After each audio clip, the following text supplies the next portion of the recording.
저희 집 앞에 제철소가 하나 있습니다. 제가 괜히 광고하는 것 같아서 제철소 이러면 안 되겠지만 그 제철소가 저는 몰랐는데 얼마 전에 보니까 의미 없이 지나친 곳이었는데 굉장히 세계적인 규모더라고요. 그 제철소가 세계적인 규모이려면 뭐가 커야 세계적인 규모일까요? 제철소가 뭐 하는 데예요? 네, 쇠를 만들어내는 데죠. 근데 쇠를 그냥 땅 파서 만드는 게 아니라 고철들을 용광로에 녹여가지고 새로운 철강들을 만들어내는 게 제철소라고 알고 있습니다. 아니면 이따 와서 저한테 얘기 따로 해주시고요. 어찌됐든지 그 용광로의 이 크기가 어떠하냐에 따라서 세계적인 수준이 결정되는데 세계에서 제일 큰 용광로가 우리나라에 있대요. 근데 그거는 여기 있는 건 아니지만 어쨌든 여기 동인천에 있는 이 철강 공장 아시죠? 예, 뭐 제철이 있어요. 거기가 굉장히 세계적인 규모라는 걸 얼마 전에 알았습니다. 수많은 트럭들이 시뻘겋게 녹슨 고철들을 싣고 굉장히 많이 그 안으로 이제 들어가요. 동시에 수많은 트럭들이 새롭게 재련된 깨끗한 쇠들을 싣고 나옵니다. 안에서 대체 무슨 일이 일어나길래 못 쓰는 철이 들어갔는데 새로운 철이 나올까요? 어마어마하게 큰 용광로에 녹슨 쇠덩이들이 들어가서 모든 불순물들이 다 제해지고 새로운 쇠가 되는 것입니다. 그 뜨거움들은 이루 말할 수 없는 것이겠지만 그 시간들을 견뎌내면 새로운 가능성으로 다시 태어나게 되는 것이죠. 여러분, 우리의 삶에는 각자 많은 사연들이 있습니다. 사연 없으신 분들 안 계실 거예요. 각자 참 얘기할 얘기, 못할 얘기 많은 사연들이 있을 거예요. 말끔하게 옷 입고 와서 다 앉아 있지만 각자 마음을 열고 삶을 막 풀어놓다 보면 말 못하고 못 잊을 사연들이 우리 안에 너무나 많습니다. 아마 여기 있는 한 사람 한 사람의 삶을 연극으로 이렇게 만들어내도 누구의 것도 재미없고 누구의 것도 지루하지 않을 정도로 한 사람 한 사람의 삶을 연극으로 만들어내면 하나하나가 다 구성진 작품이 될 것입니다. 그러나 장르는 다 다르겠죠. 각자 사연이 있지만 삶의 포커스를 어디에 담느냐에 따라서 비극도 되고 희극도 될 것입니다. 누구 사연이 더 기구하느냐 이런 건 안 중요해요. 포커스를 어디다 둘 것이냐, 결론은 어떻게 잡을 것이냐, 그게 중요하다는 것이죠. 아무리 심각하게 시작하더라도 재밌고 해피엔딩으로 끝나면 그건 비극이에요, 희극이에요? 그건 희극이죠. 네. 근데 아무리 기쁘다가도 결말이 안 좋으면 그건 비극이에요. 그렇지 않겠습니까? 모두 다 사연이 있지만 어떻게 풀어내느냐, 어떻게 해석할 것이냐, 어디에 집중할 것이냐가 우리의 삶을 전혀 다르게 만들어 놓는다는 것입니다. 따라합시다. 말 못할 사연은 누구나 다 갖고 있다. 그렇죠? 말 못할 사연은 누구나 다 가지고 있어요. 자기 인생이 가장 기구하다고 생각하는 자기 기만과 오해를 버리시기를 바랍니다. 옆 사람 보고 이렇게 얘기해 주세요. 너만 사연 있는 게 아니야. 이렇게 해주세요. 다 기구한 사연들이 있어요. 그래요, 안 그래요? 굉장히 오늘 동감을 잘 해주시고 잘 들어줘서 감사합니다. 우리가 내 인생이 가장 기구하다고 생각하면서부터 내 인생이 가장 비참해지고 불행해지는 거예요. 그렇죠? 이상하게도 우리는 우리 삶에 많은 사연들이 있는데도 좋은 기억을 기억해낼까요? 나쁜 기억을 끄집어낼까요? 왜 대답을 안 하세요? 좋은 기억 갖고 사세요? 나쁜 기억 붙잡고 사세요? 좋은 기억 기억하고 사세요? 근데 왜 그렇게 사세요? 우리 이상하게 좋은 기억들도 있고 나쁜 기억들도 있는데 좋은 것들은 기억은 나는데 내 삶에 영향을 잘 못 미쳐요. 그래요, 안 그래요? 근데 나쁜 기억들은 내 삶에 영향을 미치게 한단 말이에요. 좋은 기억들도 생각해내면 있긴 있습니다. 근데 그 기억은 단지 그냥 추억이에요. 그땐 그랬지. 그런데 나쁜 기억은 어떻게 합니까? 단순히 기억을 넘어서죠. 과거의 걸 붙들면서 여전히 용서 못하고 여전히 이해 못하고 여전히 피해의식에 빠져서 살게 하는 이 과거의 것이 무시무시한 파괴력을 갖도록 우리는 좋지 않은 기억들을 붙들고 살고 있다는 것입니다. 왜 그럴까요? 우리의 죄성 때문에 그런 것 같습니다. 우리 안에 있는 죄성은 좋지 않은 것을 잊고 좋은 것들을 붙들어야 되는데 오히려 좋은 것은 쉽게 잊고 좋지 않은 것은 아주 절절하게 붙들고 살게 하는 것이 아마 인간 안에 누구나 있는 죄성이 아닌가, 그리고 그 죄성의 열매가 아닌가 싶습니다. 상처 때문에 교회에 옮겨 다니는 사람들 가끔 보면 덜어 있습니다. 얘기했지만 상처 없는 사람 있어요, 없어요? 없어요. 상처는 다 있어요. 상처 때문에 교회에 옮겨 다니는 분들이 덜어 있는데, 그런 분들을 가만히 상담해보고 얘기해보면 특징이 있는데, 미래지향적일까요? 과거에 매여 있을까요? 어떻게 알아요? 과거에 다 매여 있는 분들이에요.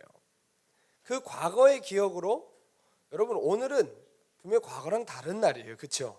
새 날을 주신 것인데 과거의 기억을 붙들고 정말 과거의 끝을 잡고 어떻게 하죠? 오늘까지 망쳐요. 오늘까지 망치는 거죠. 자, 그 과거가 단지 과거가 아니라 그 과거를 붙들고 살면 오늘만 망칠 뿐만 아니라 다가오는 내일은 어떻게 될까요? 밝을까요? 어두울까요? 어두운 거예요. 어두운 과거를 붙들고 있으면 오늘도 망치고 내일도 망치게 되는 것이죠. 결국 상처받아서 왔다는 사람의 특징은 과거에 매여 살고 과거에 자기가 당했던 일, 과거에 자기가 겪었던 일을 막 쏟아놔요. 근데 그들의 동일한 특징이 또 뭐냐? 여기서도 상처받았다고 또 다른 교회로 떠나요. 그리고 시간이 한참 지나서 들어보면 그 교회에서도 상처받고 떠났다는 얘기를 듣게 됩니다. 단지 장소 문제나 환경 문제가 아닌 것이죠. 그렇죠? 여러분, 과거의 영향력은 이처럼 강력합니다. 과거는 단순히 지나간 시간이 아니라 오늘을 살게 하는 힘이고 내일을 결정하는 능력입니다. 따라합시다. 과거는 단순히 지나간 시간이 아니라 오늘을 살게 하는 힘이고 내일을 결정하는 능력이다. 이런 건 좀 적어놔도 되는데. 근데 가만히 보면 과거는요, 해석에 따라서 다 달라요. 그렇죠? 해석의 차이에 따라서 다르게 평가가 됩니다. 자기의 과거를 어떻게 해석하느냐에 따라서 오늘이 전혀 다른 삶이 되고 내일도 전혀 다르게 계획이 되는 거죠. 우리나라의 대통령 중에 가장 이름이 많이 오르내리는 대통령이 있죠. 돌아가셨어도. 박정희 대통령. 이분에 대한 평가는 엇갈려요. 어떤 사람은 이분의 때를 굉장히 그리워하고 거의 우상성기도 섬겨요. 이분이 없으면 대한민국이 없었다는 것처럼 하는데, 또 어떤 사람들은 어떻죠? 그 시대를 가장 한국 사회의 어두운 시기라고 얘기하는 사람이 있어요. 아니, 똑같은 대통령 밑에서 살고 똑같은 대통령을 평가하는데 왜 이렇게 평가가 다를까요? 시각이 다르고 해석이 다른 거예요. 그렇기 때문에 동일한 거 가지고 전혀 다른 소리를 하고 있는 것입니다. 여러분, 우리가 우리의 삶을 그렇게 해석한단 말이에요. 내 기준대로, 내 판단대로, 내 생각대로 분석하고 해석해내니까 전혀 다른 삶의 양태가 나타난다는 것입니다. 여러분, 우리가 삶을 해석할 때 그 기준이 뭐예요? 우리의 생각이에요. 내 기준이에요. 내 생각대로 분석하고 내 생각대로 해석하는 것입니다. 그러니까 어때요? A와 B가 같은 사건을 경험했는데 A랑 B 얘기가 같아요? 틀려요? 틀려요. 그리고 한 사건에 있어서 A와 B와 같이 경험했는데 다 누구 중심으로 말해요? 자기 중심으로 말해요? 다른 사람 중심으로 말해요? 자기 중심으로 말해요. 싸운 사람들 말릴 때 항상 그렇죠. A한테 찾아가면 B가 잘못했대요. B한테 찾아가면 A가 잘못했대요. 누가 잘못한 거예요? 다 자기 기준대로 모든 사건을 해석한다는 것입니다. 그러니까 전혀 다른 이야기를 하는 것이죠. 여러분, 죄성이 가득한 우리는 옳고 그름을 정확하게 분별할 수 있을까요? 없을까요? 전혀 분별할 수 없어요. 왜 이래요 오늘? 말은 옳다고 하지만 자기에게 유리하고 자기에게 좋으니까 옳다고 하는 거예요. 박정희 대통령에게 표창받으면 그분은 최고의 대통령이에요. 근데 그분한테 식구가 끌려가서 무고하게 사형당했으면 나쁜 사람이에요. 이런 식으로 자기 기준대로 생각한다는 거예요. 자기 생각대로 판별해낸다는 거예요. 또 여러분, 옳지 않다고 하는 것도 자기 기준에서 해석하는 것입니다. 우리는 보이고 느끼는 대로 해석하기 때문에 우리의 판단은 진리의 지배를 받는 게 아니라 환경의 지배를 지대하게 많이 받아요. 그렇죠? 막상 주님 신뢰한다고 하지만 믿음 잃고 상황을 바라보면 상황에 지배당하는 게 우리란 말입니다. 선악과를 따먹은 아담의 자손은 오늘도 자신의 삶을 스스로 선과 악으로 분류하는 거예요. 자기가 분류하는 거예요. 선과 악을. 그리고 자기가 선과 악을 분류하고 자신의 삶을 자기가 해석하는 것입니다. 결국 삶의 주인이 누구예요? 내가 되는 것이죠. 내가 내 삶을 판단하고 내가 내 삶을 결정하며 살아가는 아담의 후손이 바로 우리라는 것입니다. 여러분 질문 하나 하겠습니다. 질문 같지도 않은 질문 하겠습니다. 행복하기 원하세요? 무조건 너무 감사해가지고 이런 질문은 통하지가 않는 것 같아요. 다시 한번 여쭙게요. 행복하기 원하세요? 하나만 더 묻겠어요. 하나님 우리를 행복하기 원할까요? 불행하기 원할까요? 행복하기를 원하시죠? 근데 왜 대답 안 해요? 행복하기 원한다면 죄라도 되는 것처럼 대답을 못 하십니다. 행복하기 원하세요? 네. 아닌 것 같아요. 만족하며 살기를 원하세요? 정말 여러분 행복하고 만족하는군요. 이런 질문은 성에 차지도 않아요. 네? 여러분 행복하기 원하시고 만족하기 원하시면 습관을 바꿔야 되는데 따라합시다. 분석하는 습관에서 감사하는 습관으로. 예, 우리가 삶을 분석하는 거 좋아해요. 그래요 안 그래요? 왜 이런 일이 벌어졌지? 왜 그러지? 그래요 안 그래요? 분석하는 습관이 있어요. 근데 분석하는 습관을 가지면 행복할 수 있다? 없어요. 어떻게 해야 된다고요? 예, 감사하는 습관이 돼야 합니다. 여러분 예수님을 주인으로 모신 사람들이 가져야 할 삶의 태도는 분석이 아니라 감사예요. 여러분 분석 속에는 하나님이 계실까요 안 계실까요? 분석 속에는 하나님이 안 계세요. 내 중심이고 나뿐이에요. 내가 판단해내는 거예요. 근데 감사는 뭐예요? 옳고 그름에 상관없이 하나님의 허락하심을 믿으며 신뢰하는 거예요. 아멘. 하나님이 내 삶의 주인이 되셔야만 감사할 수 있어요. 감사라고 윽박지르고 감사절인데 감사도 안 하냐고 그래서 감사가 되는 게 아니에요. 아시겠어요? 하나님 내 삶의 주인 되시는 그 주권을 인정해야만 감사할 수 있다는 것입니다. 내 삶을 붙들고 계시는 하나님을 신뢰해야만 감사는 열매로 맺힌다는 것이죠. 우리가 분석하면 하루에도 천국과 지옥을 왔다 갔다 합니다. 그런데 우리가 감사하기로 결정하면 복잡한 것이 단순해져요. 하나님의 은혜로 우리 삶에 평강이 임하고 그 평강이 우리 마음과 생각을 지키게 되는 것입니다. 아멘. 오늘 우리가 읽은 빌립보서는 기쁨의 서신이라는 별명을 가지고 있습니다. 기쁨의 서신이라는 별명이 있다는 것은 여기에 뭐에 대해서 많이 썼다는 얘기일까요? 기쁨에 대해서 많이 거론하고 있다는 이야기예요. 오늘 4장 4절 말씀, 첫 말씀 함께 읽어보겠습니다. 시작.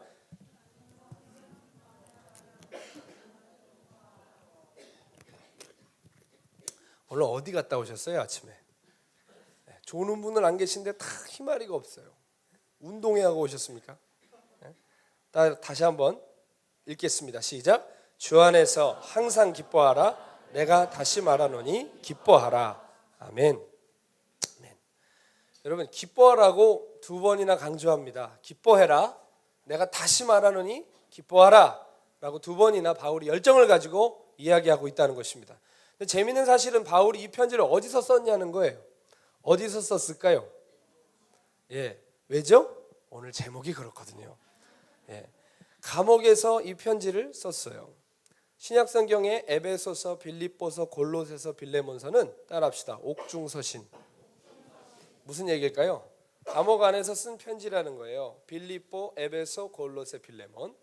예, 이 네 가지는 감옥에서 쓴 편지입니다. 여러분 생각을 해보세요.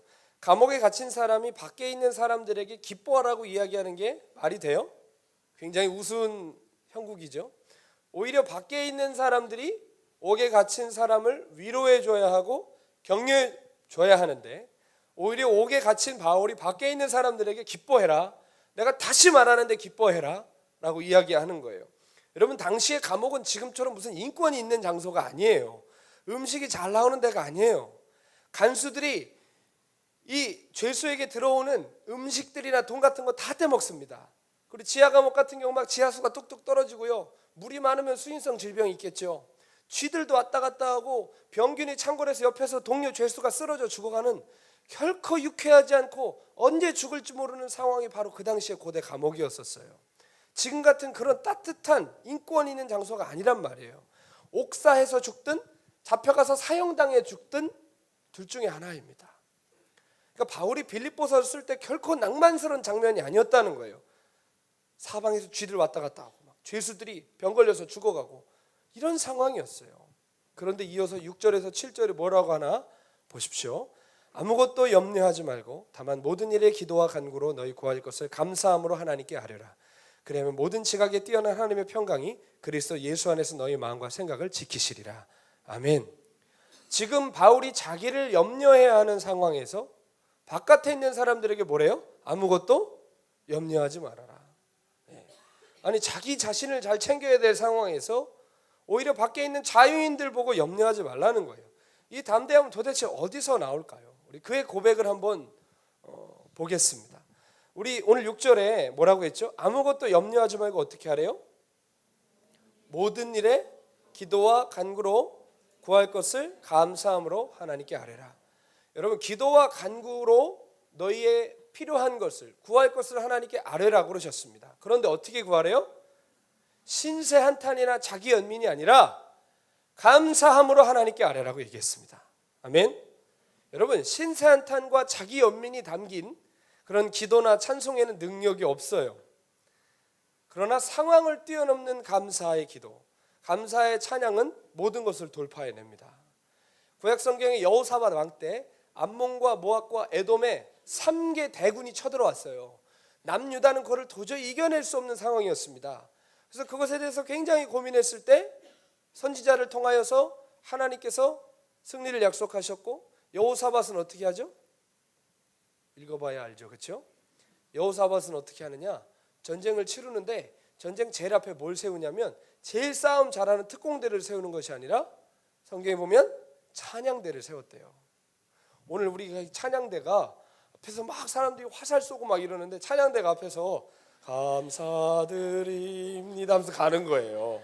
예? 여호와 하나님 막 이렇게 하고 가는 거예요. 예? 막 이게 날라오니까 3개 대군이 저 앞에 새카맣게 서 있는데 여기서 남유다의 이 적은 무리들이 앞에 나아가는데 제일 앞에 찬양대를 세운 이런 전쟁 역사의 전무후무한 전법이 어떻겠습니까? 근데 그들의 찬양 제목이 뭐냐면 하나님 이렇게 이끌어내시더니 결국 결말이 이것입니까? 우리를 죽일 것입니까? 그러실 것입니까? 정령? 이런 신세한탄적인 찬양하지 않았어요. 성경이 뭐라고 얘기하냐? 따라합시다. 여호와께 감사하라. 그의 선하심과 인자하심이 영원함이로다. 아멘. 지금 감사할 상황이에요. 3개국이 쳐들어왔는데 그의 인자하심과 자비하심을 찬양할 상황이에요. 그의 인자와 자비를 의심해야 될 상황이라면 상식이 맞습니다만 그것을 찬양할 순간은 아니었는데 그들은 어떻게 했다고요? 하나님께 감사했어요. 그의 선하심과 인자하심을 찬송했어요. 성경이 뭐라고 말합니까? 그 찬양이 시작됨과 동시에 여호와께서 복병들을 일으키셔서 그들을 치시고 그들 스스로 자기들끼리 싸우다가 괴멸되게 하셨다고 성경은 얘기합니다. 여러분 감사는 상황을 뛰어넘는 하늘의 능력입니다. 바울과 실라도 전도하다가 빌립보 감옥에 갇혔어요. 거기서 신세한탄해도 되잖아요. 이게 뭐냐고 전도하다가 이게 마게도냐 사람이 꿈에서 환상이 이리 오라고 그랬잖아요. 우리를 도우라고 그랬잖아요. 그래서 간 거예요. 그래서 전도했는데 귀신 들린 거 고쳐줬는데 갇힌 거예요. 이러려면 왜 불렀냐고. 나 환상 잘못 본 거 아니냐고. 바울은 그러지 않았어요. 성경에 보면 어떻게 했어요? 밤중에 그들이 찬송했다 그러거든요. 초대교회 시절의 찬송은 무슨 찬양이냐면 시편 찬양이에요. 시편에 보면 막 어려움을 당한 상황 속에서도 한탄으로 끝나요? 찬송으로 끝나요? 찬송으로 끝나요. 하나님께 감사로 끝난단 말이에요. 감사의 찬양을 올렸을 때 옥문이 흔들리고 하나님의 기적이 그 옥중에서 나타났던 것입니다. 사랑하는 여러분, 오늘 말씀에 뭐라고 합니까? 너희가 기도와 간구로 감사함으로 하나님께 아뢰면 어떻게 된다고요? 모든 지각에 뛰어난 하나님의 평강이 그리스도 예수 안에서 너의 마음과 생각을 지키시리라. 아멘. 지각이라는 건 뭐가 지각일까요? 늦는 게 지각이 아니에요. 생각을 얘기하는 거예요. 20대 초반만 웃어주고 있어요. 무슨 얘기예요?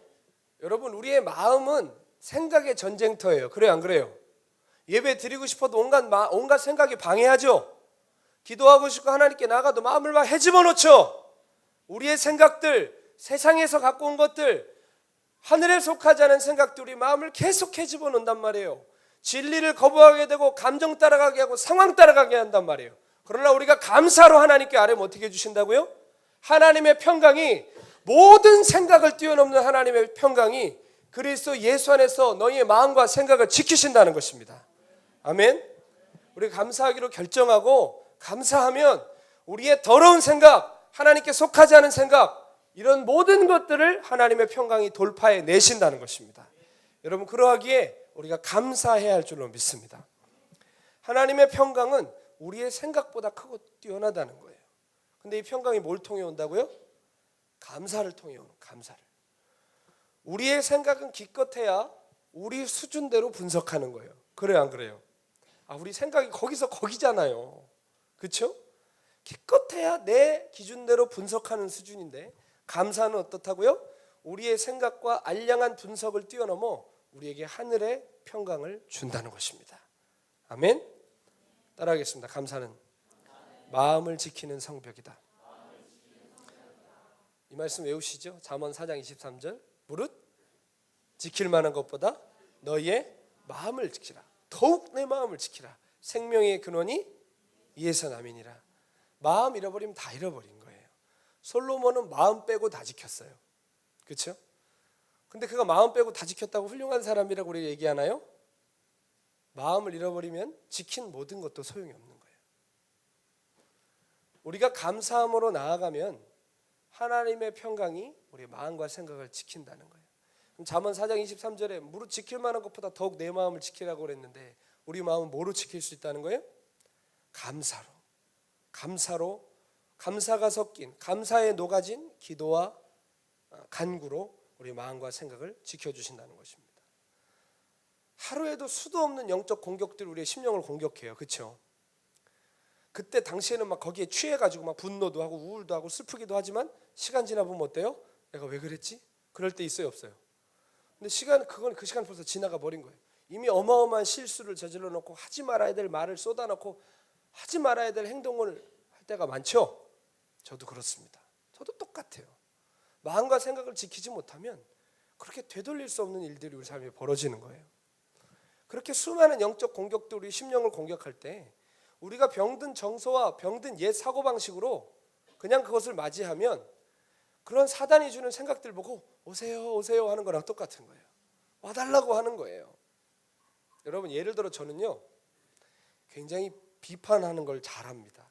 자동으로 비판이 돼요. 자동으로 분석이 되고, 이건 이래서 그래, 저건 저래서 그래. 여러분, 이렇게 살다 보면 삶이 피곤할까요? 평강스러울까요? 피곤한 삶이에요. 자면서도 생각해요. 네? 진짜 자면서도 생각해요. 절대. 제 생각엔 이건 분명히 잘못된 거예요. 이렇게 가면 안 돼요. 여러분, 근데 그거를 마음에 얼마든지 그런 생각이 생길 수 있잖아요. 그렇죠? 저만 그래요? 그런 비판하는 마음 생길 수 있는데, 그걸 기어이 입으로 뱉어내고 내면 어떻게 되는 줄 아십니까? 우리의 영이 내가 뱉어낸 말이 족쇄가 돼서 딱 묶이는 거예요. 아시겠어요? 그러니까 우리 말이 굉장히 중요한 거예요. 실은 마음에 있는 게 입으로 나오잖아요. 마음이 없는데 입으로 나오겠어요? 마음이 없는데 입으로 나오지 않아요. 뭔 얘기하는 거예요? 마음에 있는 게 입으로 나오는 거예요. 자꾸 헷갈리. 마음에 그런 생각을 하고 있기 때문에 그런 얘기가 나오는 거예요. 비판을 많이 하는 사람 마음이 비판적인 마음을 갖고 있는 사람이에요. 덕을 세우는 말을 많이 하는 사람 마음이 그렇게 깨끗한 거예요. 예수님도 뭐라고 하셨어요? 사람이 손으로 입으로 들어가는 게 더럽히는 게 아니라 속에서 나오는 게 사람 더럽힌다고 그랬죠. 이 마음에 있는 온갖 더러운 것들이 입으로 나와 사람을 더럽힌다고 그랬어요. 입으로 뱉어내면 우리의 영혼이 묶이는 것입니다. 자, 비판적인 생각을 많이 하는데 그걸 기어이 뱉어내고 내면 마음이 점점 안 좋아지는 거예요. 왜 그럴까요? 제가 원수를 부르는 거예요. 오세요 오세요 하는 거예요. 그걸 갖고 원수로 나서 서 있어요. 야, 비판해. 이거 좀 이상하지? 잘못 돌아가지? 네 생각이 맞지? 네 생각이 예전에도 맞았잖아. 그런 식으로 자꾸 저를 유혹할 때 진짜 그런 것 같아요. 근데 그대로 받아들이면 어떻게 되는 거예요? 원수를 오세요 오세요 받아들이는 거라니까요. 근데 상황이 좀 잘못 돌아가는 것 같아도 내가 감사하게 되면 어떻게 될까요? 감사하게 되면 이 모든 것을 돌파해내게 되는 것입니다. 여러분, 버림받았다 나는 끝났다 하면 그 사람이 다시 일어날 수 있을까요 없을까요? 주님이 안 버리셨어도 버림받았다 그러면 스스로 버림받은 자처럼 삽니다. 나는 안 되고 나는 끝났어도 주님이 하실 수 있다는 믿음의 고백이 있어야 다시 시작할 수 있는 거예요. 아멘. 사랑하는 여러분, 감사로 마음의 성벽을 두르시기를 바랍니다. 녹슨 쇠가 용광로를 거치면 다시 쓸 수 있는 철강으로 변하듯이 우리 삶에 있던 그 어떤 사연들도 감사의 용광로에 집어넣으면 새롭게 해석될 수 있는 거예요. 아멘. 잊고 싶고 땅에 묻어버리고 싶은 기억들도 감사로 풀어내면 그 시간은 내 인생에 없어서는 안 될 시간들로 재해석이 된다는 것이죠. 요셉을 보세요. 요셉은 참 기구한 사연이 있는 사람이었어요. 어릴 때 그렇게 사랑받고 주목받던 삶이 하루아침에 종살이하는 인생이 되는데 그게 누구 때문에 그랬어요? 어느 날 산적이 나타나서 그랬어요? 형제들이 그의 채석옷을 벗기고 구덩이에 집어넣고 죽일까 어떻게 할까 논의하다가 갑자기 미디안 상인들이 나타나니까 야 죽이느니 팔자 이렇게 해서 팔아버린 거예요. 구덩이에 빠졌을 때 형들이 논의하는 소리 들었을까요? 안 들었을까요? 다 들었어요. 얼마나 그 밑에서 흐느껴 울면서 큰 배신감을 느꼈겠습니까? 죽이나 싶었는데 알도 보도 못한 언어도 안 통하는 족속에게 팔아가지고 알지 못하는 이집트 땅에 끌려갔어요. 노예 시장에서 팔려갔는데 그 당시에 우리로 치면 대통령 경호실장 같은 군대 장관 보디발의 집에 종으로 팔려갔습니다. 근데 그 집에서 종살이 하면서 워낙 성실했고 하나님께서 함께 계셨기 때문에 요셉은 그 집안의 가정 총무가 됐습니다. 쉽게 말해 여러분 경호실장의 비서가 된 거예요. 괜찮은 직장이죠. 종으로서는 굉장히 성공한 거예요. 그런데 여러분 그렇게 잘 되나 싶었는데 어떻게 됩니까? 보디발의 아내가 유혹을 했고 그 유혹에 넘어가지 않았지만 그가 누명을 뒤집어 썼어요. 누명을 뒤집어 쓰고 모함을 당해서 어떻게 됐어요? 그가 감옥에 갇히게 됐습니다. 그 군대 장관 보디발 집에 있는 감옥이에요. 그건 집안 감옥이 아니라 쉽게 말해 정치범들이 갇혀 있는 그런 감옥입니다. 거기에 그렇게 갇혀서 얼마나 자기 인생을 돌아보게 됐을까요? 감옥에서 할 수 있는 게 뭐밖에 없어요? 생각하는 것밖에 없어요. 뭐를 할 수 있겠어요? 지금처럼 인권이 없다니까요. 우리 그 이집트 왕자 2 영화 보셨어요? 거기 보면 요셉이 감옥에 앉아 있는데 기약이 없잖아요. 기약이 없고 나가보려고 그러고 고민하고 벽도 쳐보고 별짓 대보는데 대체 내 삶에 무슨 일이 일어나는지 해석이 안 되는 거예요. 분석이 안 나오는 거예요. 분석하면 할수록 소망이 생겨야 절망이 돼요. 절망이 되죠. 근데 갑자기 어떤 일이 벌어지죠? 위에 이렇게 그 감옥 문에서 씨앗이 하나 떨어지면 씨앗이 떨어졌나요? 어쨌든 빛이 비치기 시작하면서 땅에서 싹이 하나 올라옵니다. 그러니까 실제로 성경에는 안 나와 있지만 영화가 그렇게 소망을 설명해 준 거죠. 소망이 싹트기 시작했는데 요셉이 그걸 잘 길러요, 그렇죠? 그래서 막 빗방울이 떨어지면서 햇빛이 비추면서 나무가 나중에 이렇게 크게 자라나요. 그래서 여러분 그 잘 아시는 그 청관호 목사님 노래 있잖아요. 주는 다시죠 나의 길을 내 삶을 다 맡깁니다. 내 길 더 잘 아시니. 기약이 없고 한치 앞도 모르고 끝나고 망하고 상처밖에 안 남은 것 같지만 요셉에게는 하나님을 향한 신뢰가 있었던 것 같아요. 여러분 우리 삶은 하나님 손에 있습니다. 믿으세요? 내게 아직 목숨이 붙어 있다는 것만 해도 소망인 거예요. 회개의 기회가 있고 돌아갈 수 있고 새롭게 시작할 수 있는 은혜가 우리 안에 있어요. 우리 삶이 하나님의 손 안에 있는 것입니다. 여러분 요셉의 마음에 형들을 향한 좋은 생각이 있을 수 있었을까요? 없었을까요? 솔직히 좋은 생각이 있을 수가 없었습니다. 그런데 그가 훗날 그 구구절절한 사연을 다 마무리하고 애굽의 총리가 됐잖아요. 그 당시 애굽의 총리는 지금 미국의 총리랑 똑같은 거예요. 세계 최강 군대였어요. 그 당시 애굽이요. 근데 그때 갑자기 가뭄이 일어나고 누가 찾아와요? 눈앞에? 이를 부득부득 깔고 자기에게 상처를 준 그 형제들이 찾아온단 말이에요. 자, 요셉의 힘으로 복수할 수 있어요? 없어요? 요셉의 힘으로 복수할 수 있었습니다. 그리고 내가 요셉이라고 얘기했을 때 형들이 기뻐해요? 두려워 떨어요? 성경은 두려워 떨어요. 왜일까요? 자기들의 죄를 알아요. 죽어도 이제 할 말이 없는 거예요. 근데 요셉이 어떻게 했습니까? 그들을 얼싸안고 그들을 끌어안고 울면서 통곡하면서 뭐라고 그래요? 형님들 두려워하지 마십시오.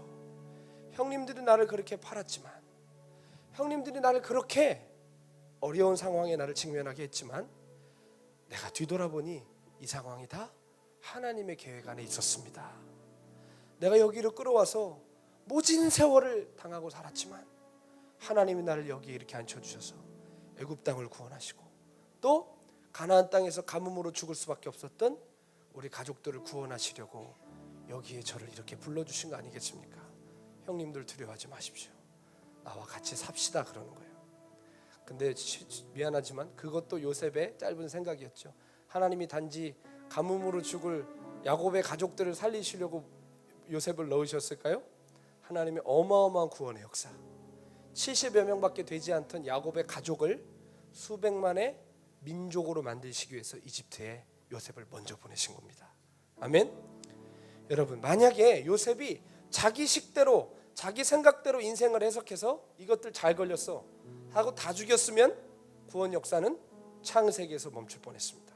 늘 얘기하지만 창세기만 읽어도 될 뻔했습니다. 어찌됐든지 요셉의 마음을 하나님께서 그렇게 바꾸시고, 그가 그 모든 것을 감사 안에 하나님 은혜 안에서 해석됐으니 해석하니까 어때요?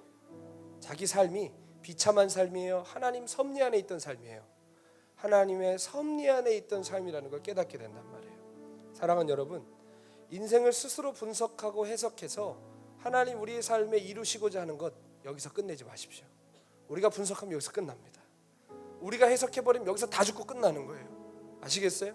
그러나 하나님 신뢰하세요. 여기까지 인도해 주신 하나님, 우리가 뭐 한두 번 자빠졌어요?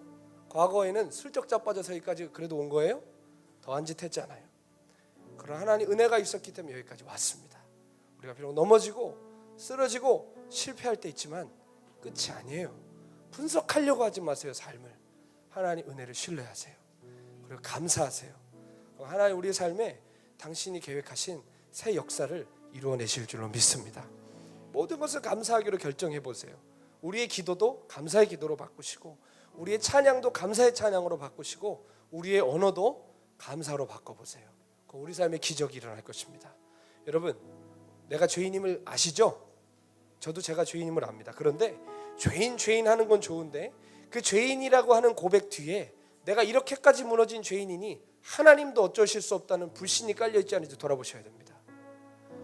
하나님의 성령으로 인도함 받은 죄인이라는 고백과 자기 죄 때문에 자꾸 무너지는 것 때문에 신세한탄하고 자기 연민에 빠져서 죄인이라고 하는 고백의 결론은 전혀 다른 거예요. 아시겠어요?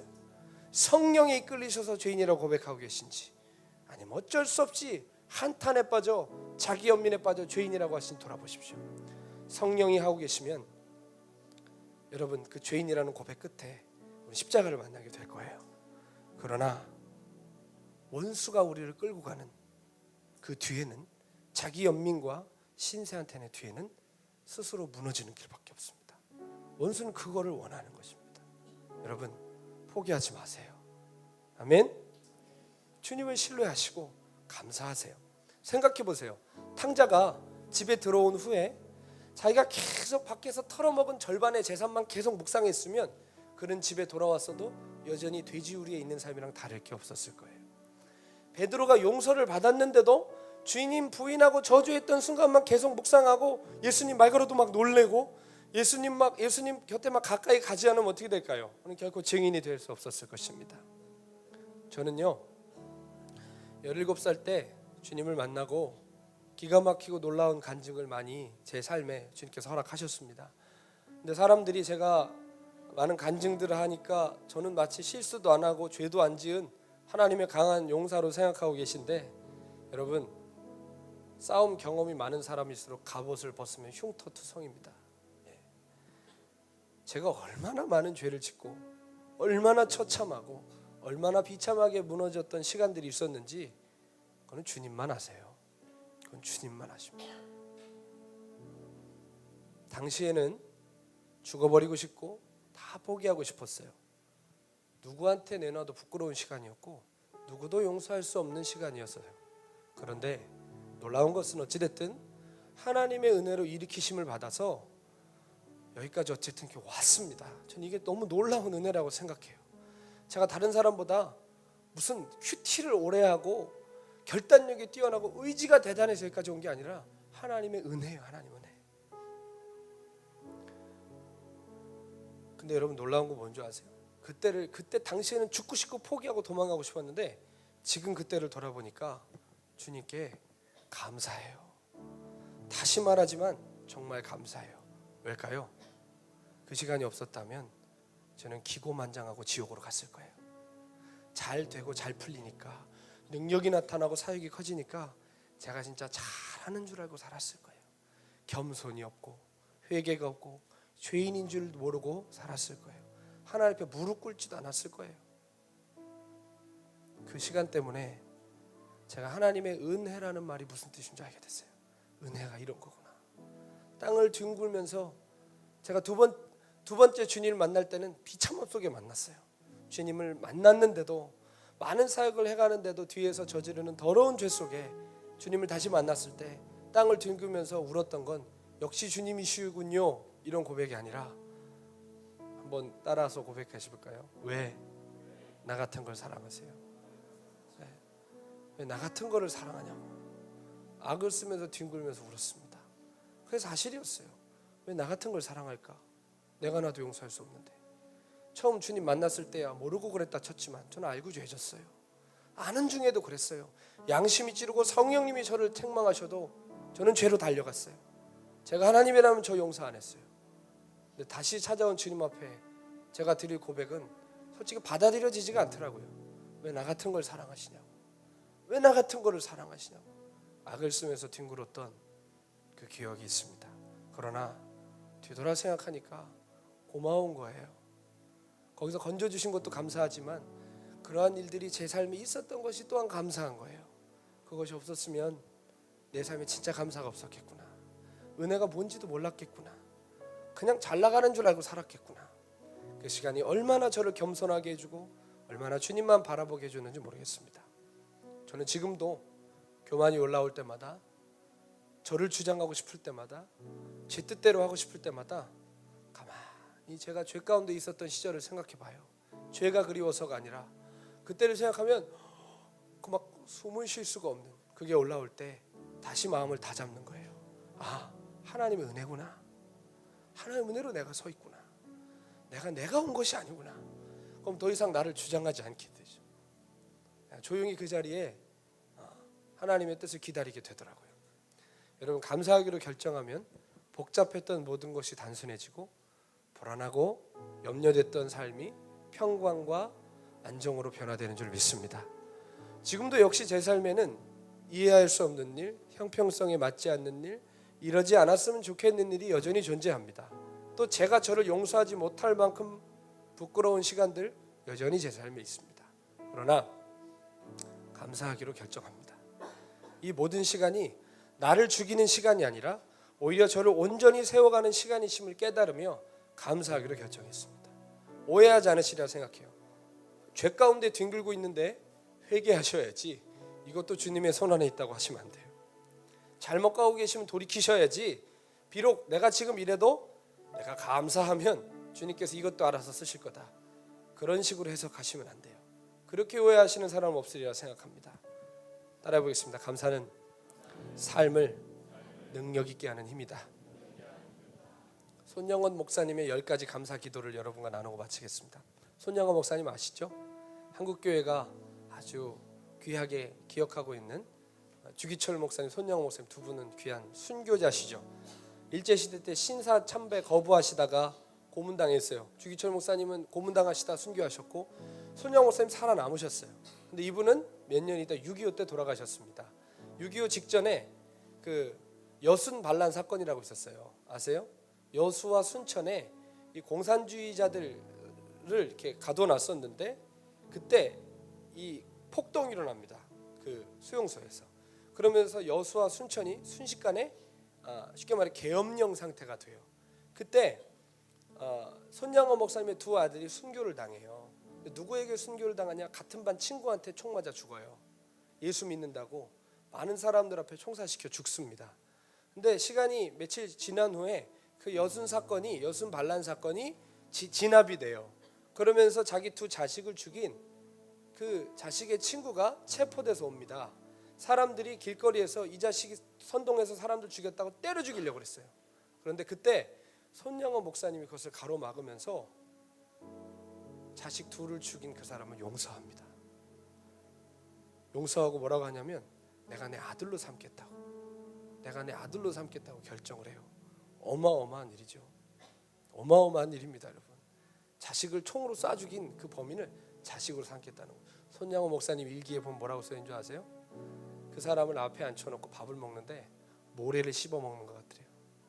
기분이 좋아서 마음이 막 어떤 엑스타시에 빠져가지고 그렇게 된 게 아니에요. 정말 주의 말씀에 순종하게 그렇게 하는 거예요. 모래를 씹어 먹는 것 같았대요. 근데 결국 그 범인을 아들로 삼았을 뿐만 아니라 주님의 종으로까지 만들어 놓으셨습니다. 손양호 목사님이 두 아들 장례식 때 이런 기도문을 하셨어요. 10가지 감사 기도. 아들이 총 맞아 죽었는데 10가지 감사 기도. 첫째, 나 같은 죄인의 혈통에서 순교의 자식들을 나오게 하셨으니 하나님께 감사합니다. 둘째, 삼남 삼녀 중에 가장 아름다운 두 아들 장자와 차자를 바치게 된 나의 축복을 하나님께 감사합니다. 셋째, 허다한 많은 성도들 중에 어찌 이런 보배를 주께서 하필 내게 주셨으니 그 점 또한 주께 감사합니다. 넷째, 한 아들의 순교도 귀하다 하거늘 하물며 두 아들의 순교리요 하나님 감사합니다. 다섯째, 예수 믿다가 누워 죽는 것도 큰 복이라 하거늘 하물며 전도하다 총살 순교 당함이리요 하나님 감사합니다. 여섯째, 미국 유학 가려고 준비하던 내 아들 미국보다 더 좋은 천국 갔으니 감사합니다.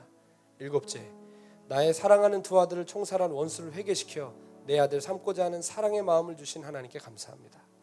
여덟째, 내 두 아들 순교로 말미암아 무수한 천국의 아들들이 생길 것이 믿어지니 우리 아버지 하나님 감사합니다.